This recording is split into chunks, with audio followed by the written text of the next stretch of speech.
kita bilang. Bang Hayun Nur. Assalamualaikum Bang Hayun Nur. Untuk waktunya sama Bang, 15 menit. Setelah ini kita akan buka sesi tanya jawab. Untuk lebih elaboratifnya akan ada dialog dengan para audiens. Untuk waktu dan room kepada Bang Hayun Nur kami persilakan. Monggo Bang.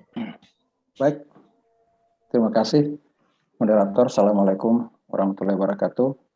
Waalaikumsalam warahmatullahi wabarakatuh. Pertama-tama saya sangat gembira diundang untuk menjadi salah satu pemerasaran di sini, ya, untuk berbicara tentang semuanya. Kita ketika berbicara tentang pemulihan ekonomi pasca pandemi harus berbicara tentang optimisme, karena seorang apapun, pertama kita Muslim ya, dan saya kira juga saudara-saudara kita yang lain, apapun agamanya, mengajarkan tentang optimisme itu. Islam sangat jelas bicara tentang optimisme dalam berbagai kesulitan. Inna ma'al usri yusra wa inna ma'al usri yusra. Saya kira itu dulu yang pertama yang saya mau sampaikan. Jadi saya kira diskusi-diskusi seperti ini yang mempertebal bungkah optimisme di kalangan kita warga bangsa itu harus terus digalakkan, dan Nur Institute saya kira jadi salah satu yang bisa berperan di situ. Tema kita yang diberikan itu secara tema besarnya tentang pemulihan ekonomi nasional pasca pandemi ya. Nah, saya membreakdown bicara tentang sesuai juga basis organisasi yang ini saya sebagai di Himpunan Pengusaha Nahdien. Kebetulan saya di Sulawesi Tengah, tapi dulu saya kuliah di Jogja ya, di UIN Sunan Kalijaga Yogyakarta. Jadi Mas Arif Soim ini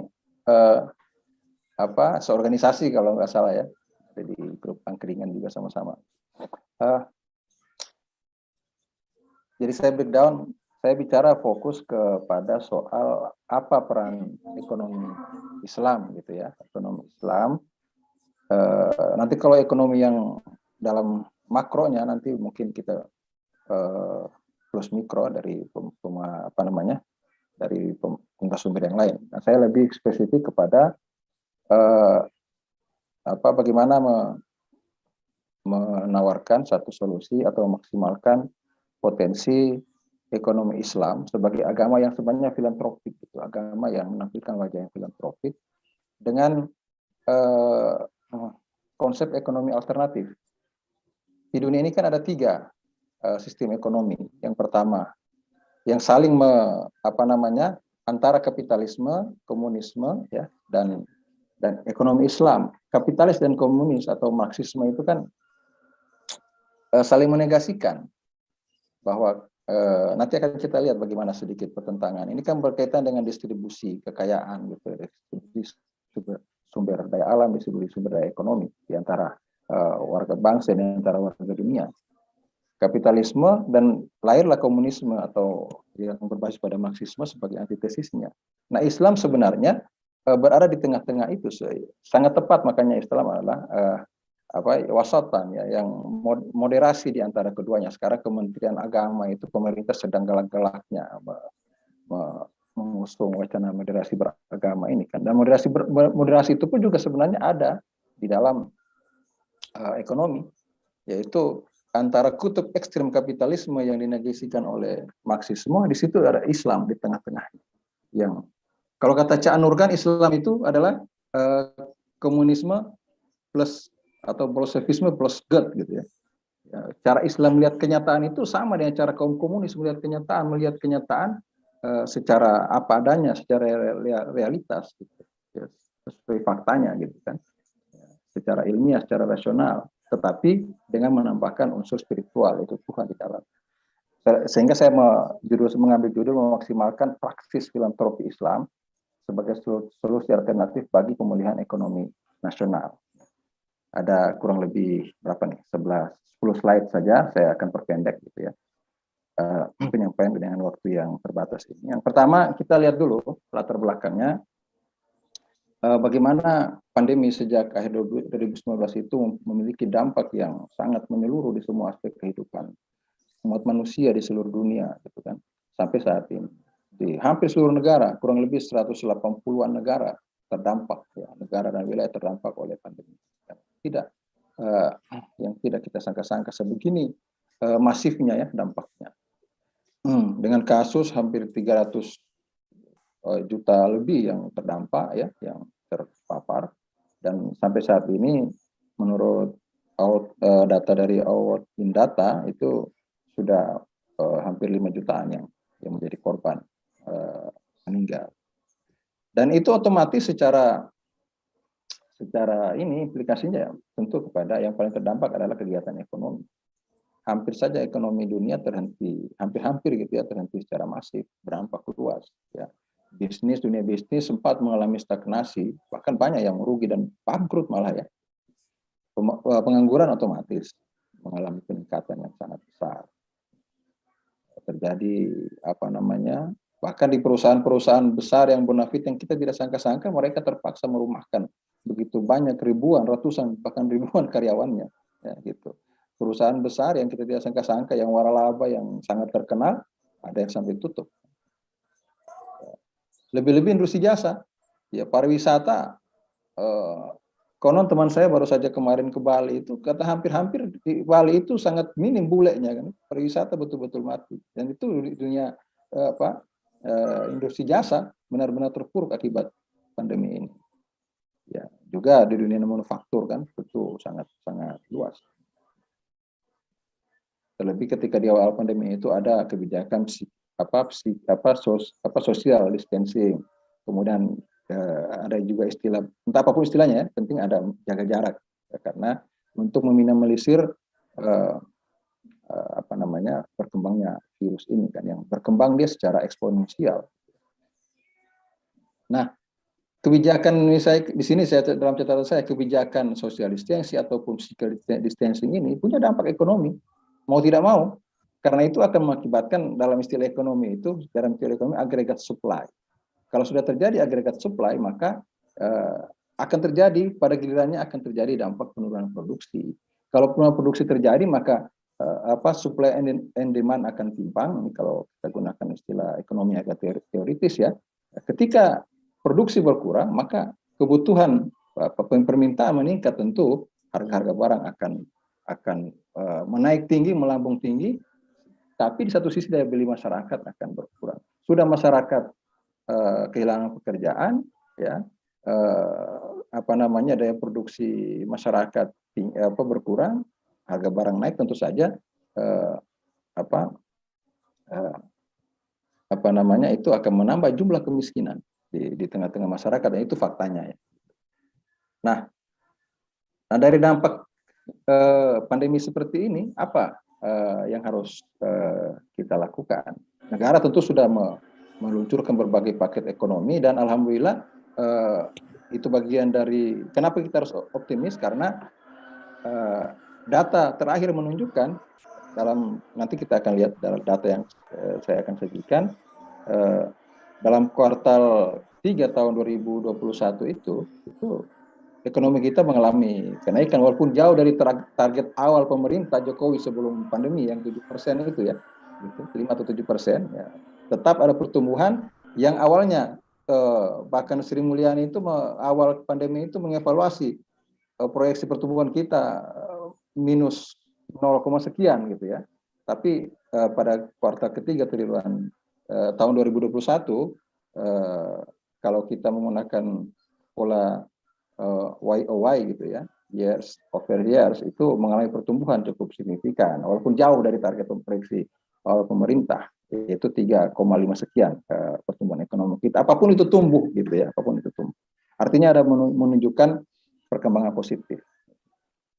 Nah, berkaitan dengan judul yang saya ambil, saya akan tarik problem nasional bahkan yang kita hadapi yang diakibatkan oleh pandemi ini dengan merujuk bagaimana tawaran Islam sebagai agama yang mengklaim ya dengan misi utama sebagai agama yang rahmatan lil alamin wa ma arsalnaka illa rahmatan lil alamin. Nah, konsep rahmatan lil alamin konsep kemanusiaan yang menyeluruh, semesta alam, mencakup seluruh apapun yang ada di alam ini gitu ya. konsep semesta yang tidak hanya berlaku bagi manusia tapi seluruh alam. Kalau kita melihat pilar dari MDGs yang 3 pilarnya itu atau SDGs ya, tentang human development, kemudian environmental development, ya social development, itu bagian dari konsepsi misi rahmatil alamin Islam, termasuk dalam ekonomi. Yang dikatakan rahmatil alamin itu kalau satu, kehidupan bermasyarakat itu secara ekonomi berdaya, semua masyarakat berdaya, sejahtera, tidak ada ketimpangan antara kaya dan miskin yang begitu lebar seperti yang saat ini masih terjadi di mana-mana. Nah, Islam, ekonomi Islam gitu ya, walaupun banyak orang agak alergi saat ini dengan istilah syariah gitu ya, semua syariah, bahkan tertawa pun ada syariahnya, ketawa syari katanya gitu. Itu semacam meme yang agak menyindir gitu. Tapi nggak apalah, tapi Islam itu adalah agama yang rahmatul alamin dengan wajah yang filantropis, wajah yang menawarkan kedermawanan. Saya katakan tadi bagaimana Islam ya, antara pertarungan antara kapitalisme dan marxisme, Islam menjadi jalan tengah, begitu. Islam menjadi jalan tengah, ya. Marxisme atau komunisme mengkritik bagaimana alat-alat produksi hanya hanya bisa diakses oleh sekelompok orang-orang kaya, ya, pemilik kaum kapitalis yang dalam bahasa komunisme itu. Sementara mereka membutuhkan para buruh-buruh murah yang disebut dengan proletar, ya, supaya bisa mereka modal mereka itu bisa semakin bertumbuh. Nah, Islam datang dengan menawarkan konsep mustahik dan muzaki dan mustahik. Ada orang-orang kaya yang peduli, ada orang-orang miskin yang tahu diri dan berusaha untuk memperbaiki kehidupan. Nah, Islam punya konsep yang sangat bagus gitu tentang itu.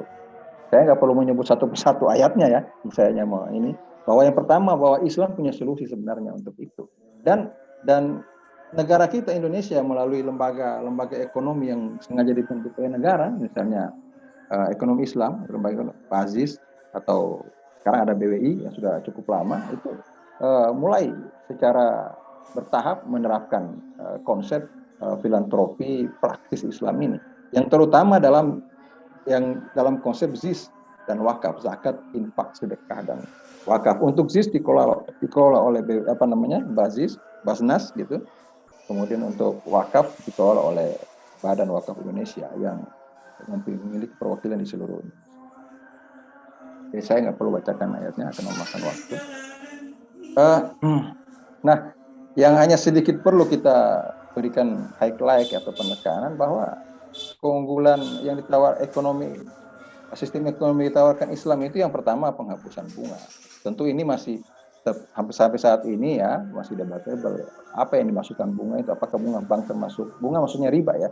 Apa yang dimasukkan dengan riba itu? Apakah bunga bank itu masuk riba atau tidak? Ada yang mengatakan tidak ya. Tapi apapun prinsipnya seperti itu, bahwa Islam adalah agama yang penghapusan bunga dalam konteks riba ya. Kemudian ada yang jelas antara batas halal dan haram, konsep ekonomi Islam yang sistem ekonomi yang anti riba, melarang sangat keras penimbunan sumber daya ekonomi ya, yang banyak terjadi dalam praktek ekonomi liberal gitu ya, dalam rangka untuk menumbuhkan modal secara tanpa ini, hanya untuk kepentingan kaum kapitalis semata. Bahkan Islam dalam berbagai ayat-ayatnya itu ya, itu sangat melarang adanya praktek manipulasi timbangan ya. Wailul lil mutaffifin, celakalah orang yang yang ayat seterusnya itu intinya mengatakan celakalah orang yang suka mengurangi timbangan di pasar-pasar. Kemudian Islam juga mendorong ya dirikannya, dan itu di Indonesia sudah dilakukan, kemudian lembaga-lembaga ekonomi berbasis syariat, bank, koperasi, BAZIS dan LAZIS. Nah, itu sudah di Indonesia sudah dilakukan, tinggal bagaimana memaksimalkan potensi-potensi umat ini. Ekonomi Islam juga mengandaikan pentingnya alokasi yang tepat terhadap berbagai sumber daya ekonomi. Kalau dalam istilah zakat kan ada 8 asnaf. Nah, 8 asnaf ini kan sudah mencakup semua lapisan masyarakat yang selama ini terabaikan ya secara ekonomi, yang selama ini kalau kita bicara tentang ketimpangan ekonomi, maka kita akan berbicara tentang kesenjangan kepemilikan sumber daya ekonomi antara para pemilik modal besar dengan 8 asnaf ini. Ya, semua lapisan masyarakat yang mengalami ketidakberuntungan secara ekonomi itu ya orang-orang yang tercakup dalam bahasa sistem ekonomi Islam itu disebut dengan 8 asnaf. Sehingga sebenarnya apa yang ditawarkan oleh Islam terkait dengan ekonomi Islam ini sangat menjanjikan sesungguhnya. Hanya saja secara kebijakan, secara politik, sistem ekonomi ini belum banyak menjadi arus utama dalam bukan saja dunia, nggak usah bicara dunia, bahkan di Indonesia gitu. Malah orang belakangan ini karena banyak yang alergi dengan istilah syar'i gitu ya. Satu lagi yang terkait dengan fitur dan karakter spesifik ekonomi Islam, yaitu penekanannya yang penting pada kesejahteraan individu dan masyarakat. Bahwa pada prinsipnya bila mewujudkan masyarakat rahmat, kalau kita bicara tentang masyarakat yang rahmatan lil alamin, maka harus kesejahteraan itu harus dimiliki, mencakup semesta alam yang di dalamnya ada individu dan masyarakat, sehingga tidak ada penindasan ya, atau kolonialisme. Bukan kolonialisme, kalau sekarang kan bukan lagi imperialisme atau kolonialisme fisik, tapi penjajahan ekonomi, penjajahan yang dilakukan oleh kaum kapitalis barat terhadap dunia berkembang. Tapi di dalam skup negara pun juga terjadi semacam itu, penjajahan secara ekonomi yang dilakukan ya, dalam tanda kutip ya, kita jangan bicara terlalu keras gitu, terhadap para orang-orang kaya, terhadap orang-orang miskin. Nah, kaum kapitalis itu butuh melestarikan adanya kaum miskin, buruh-buruh miskin dengan harga murah untuk bisa menggerakkan alat-alat produksi supaya dengan modal sekecil-kecilnya bisa mendapatkan keuntungan yang sebesar-besarnya. Nah, saya lompat beberapa hal. Nah, jadi ada masa depan yang sangat cerah bagi lembaga-lembaga ekonomi Islam ya, dengan basis filosofi sebagai agama yang filantropik itu, yang sekarang paling tidak terangkum dalam 2 hal ya, zakat, infak, sedekah, dan wakaf. Ada peran penting yang kalau kita bicara skup nasional, ada peran penting sebenarnya yang sangat strategis dari badan-badan atau lembaga-lembaga ekonomi Islam yang baik yang sudah dibentuk oleh pemerintah. Kalau pemerintah kan BWI, Basnas. Kalau masyarakat yaitu ada namanya OPZ. OPZ ya, atau LAS, lembaga amil zakat gitu.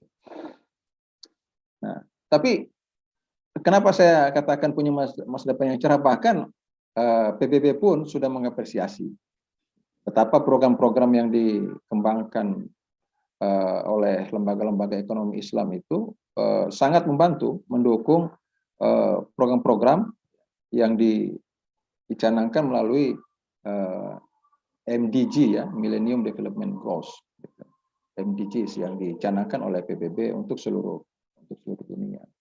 Bahkan baik Bazis maupun Lazis, Basnas maupun Lazis yang ada di Indonesia itu sudah banyak yang dipercaya atau bekerjasama dengan berbagai mitra, baik bersifat perorangan, lembaga, perusahaan nasional maupun daerah, bahkan yang perusahaan multinasional seperti itu.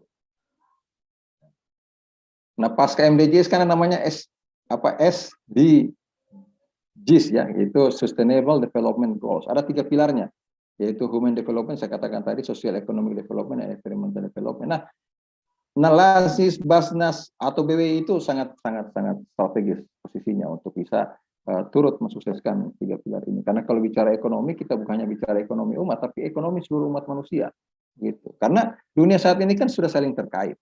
Ya, kan apa yang terjadi di masyarakat Amerika yang entah Protestan, Republik dan Demokrat ya, itu kan berbasis agama sebenarnya, Demokrat, Protestan dan Katolik begitu. Terjadi Amerika flu saja, kita di sini punya dampaknya kan gitu. Flu saja secara ekonomi ada goyangan sedikit, Indonesia akan mengalami. Jadi tidak bisa lagi kita bicara harus bicara rahmatan lil alamin, bahwa ekonomi itu untuk seluruh umat manusia, bukannya untuk umat Islam. Nah, Islam harus mampu menjadi garda terdepan pada saatnya nanti, seperti yang pernah terjadi dalam berabad-abad dalam sejarah Islam klasik, ya, untuk itu bisa kembali terjadi seperti itu, dan itu sangat mungkin. Dunia siklus roda sejarah kan terus berputar, hanya tinggal menunggu saatnya saja. Nah, tadi saya sudah katakan bahwa sistem distribusi, ya, ekonomi Islam yang tercakup dalam konsep zakat yang dikenal dengan 8 asnaf atau 8 kelompok sosial, itu sudah mencakup hampir semua lapisan sosial masyarakat yang saat ini, ya, baik sebelum pandemi maupun pasca pandemi kan hanya memperparah saja situasi, ya, yang sebenarnya sudah ada, bahwa ada kesenjangan sosial, gap yang sangat luas antara satu kelompok masyarakat orang kaya yang minoritas sebenarnya, tapi mengalami menguasai begitu hampir 70% kekayaan nasional, gitu. Dan ada satu sisi masyarakat Indonesia yang mayoritas Islam yang mengalami ketidakberuntungan secara ekonomi. Nah, konsep 8 asnaf atau 8 kelompok sosial itu yang harus sebenarnya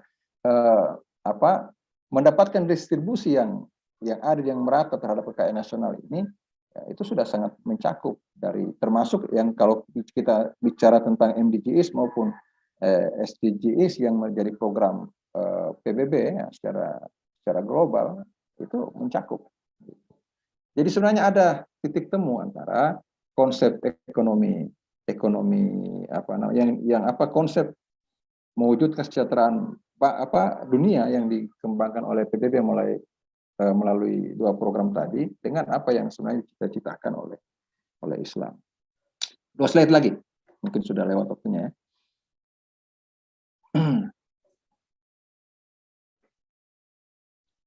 Nah, kita kan bicara optimisme. Nah, kita melihat potensi gini. Ya, saya memiliki catatan, ini terus berubah, mungkin sekarang sudah berubah. Kenapa sangat strategis? Potensi zakat Indonesia sangat besar. Ya, 2021 itu potensinya 327,6 triliun. Ya, itu meliputi berbagai sumber, ya, ada zakat perusahaan, zakat penghasilan dan sebagainya. Kalau wakaf bagaimana?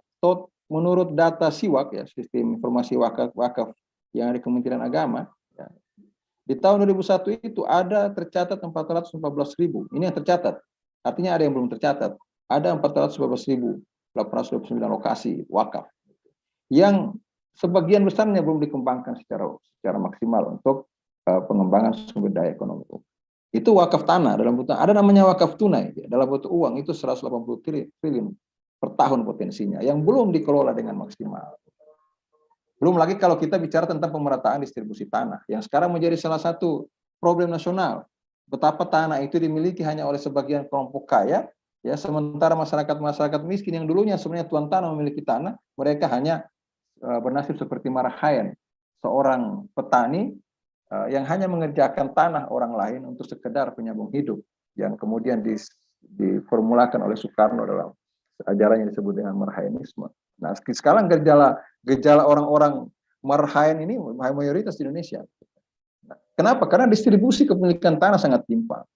Sehingga ada sahabat saya seorang calon PhD di Pak Sohibudin, konsepnya juga sudah diserap oleh Muhammadiyah maupun NU tentang bagaimana konsep wakaf agraria sebagai solusi untuk mengatasi entah kebutuhan terhadap tanah yang untuk pelayanan publik, untuk kepentingan publik maupun distribusi lahan yang saat ini sangat timpang. Bagaimana misalnya seorang konglomerat memiliki tanah seluas 1 kabupaten, sementara rakyat umumnya yang kalau kita bicara rakyat umumnya mayoritas kan umat Islam memiliki bukan hanya tidak memiliki tanah, bahkan gitu, hanya mengerjakan tanah menjadi buruh kontrak di tanah-tanah orang lain. Begitu. Dulunya mereka punya tanah, tapi karena tuntutan hidup mereka harus menjual lahan mereka. Sementara sebagian minoritas orang kaum konglomerat memiliki lahan yang begitu luas.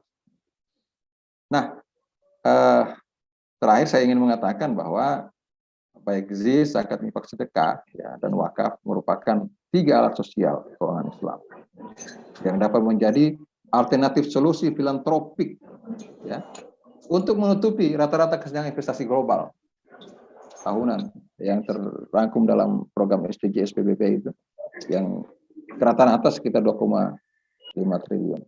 Saya kira itu ya, saya hanya secara sporadis saja gagasan-gagasannya, intinya seperti itu.